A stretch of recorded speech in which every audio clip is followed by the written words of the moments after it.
Okay, it's the home stretch. We're doing the background, and I'm going to give you a nice demo on that, okay? First, I want to show you with the reference photo. Right here, see how this edge runs across and behind our still life? I'm going to use this as my reference guide, okay? Now, here, right here, it's reflecting onto the wall, but I'm going to ignore that because I feel like that takes away from the still life. Okay, so let me move this while we turn to the palette. The palette is something that you really have to pay a lot of attention to, of course, and it's a good thing to see. Now I'm going to pull my water over here, and I hope my arm doesn't get in the way of the camera. So, okay, here we go.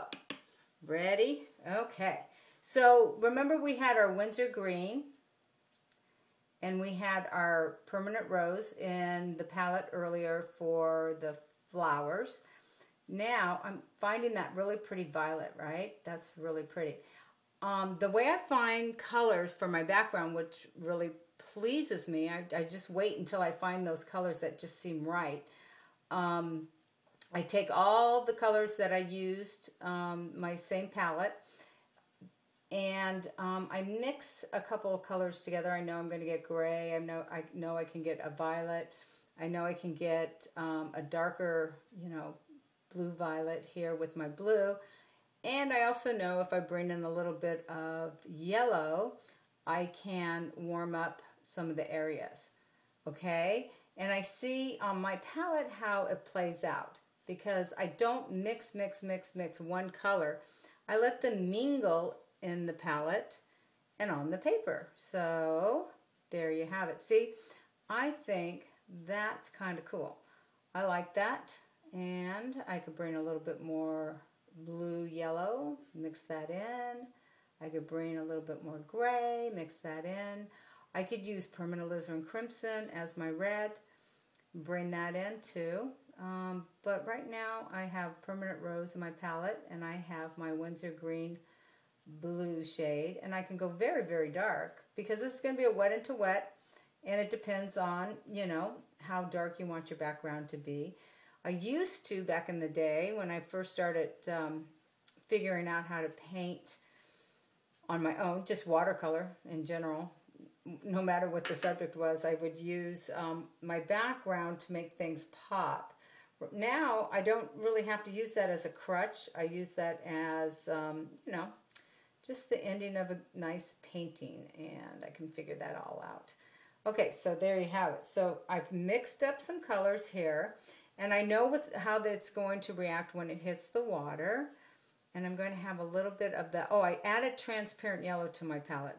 Kind of an important point there that I did not reference to earlier.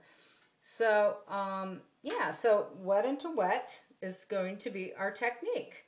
So now what I'd like to do is actually, I'm going to take my palette and bring it down here so you can see my background. Okay, and your background as well. So here is my guideline right there, and it's going to come all the way up here. Now I'm going to just concentrate on this one side. I'll wet this whole area, and then I'm going to drop my pigment in starting here and bring it on down to the edge. I have my painting tilted.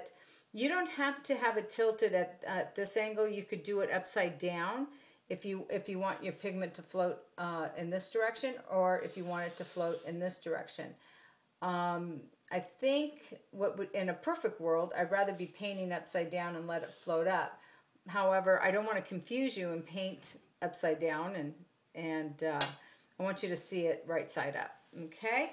So now, okay, I have to check the camera because this is what I do. I do it all alone. Okay, so I have my camera ready to go, and I want to make sure you guys see it.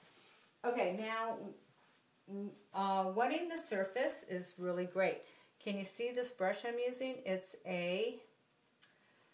it's called a Manet, and it's from France, and it's it's a 151, but of number 40.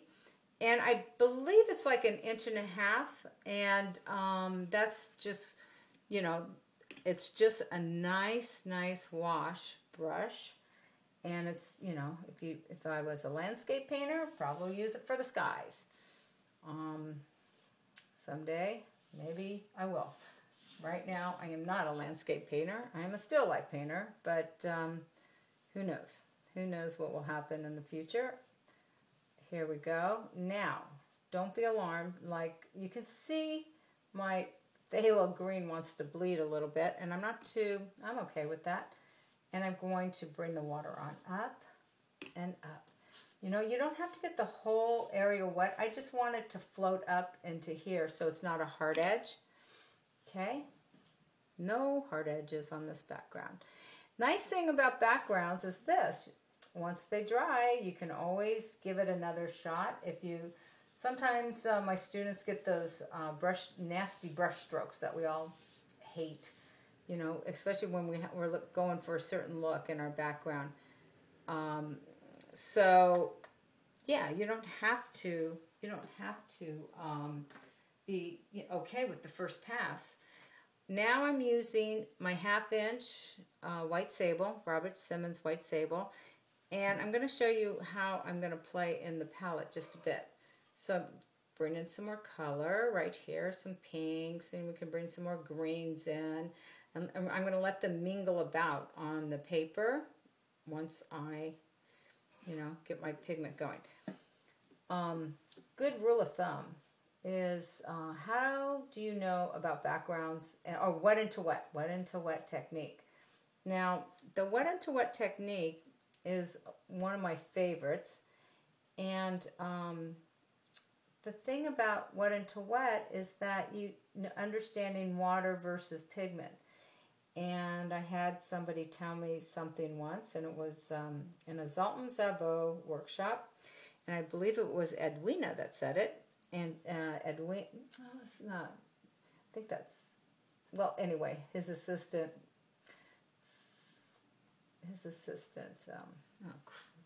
let's see.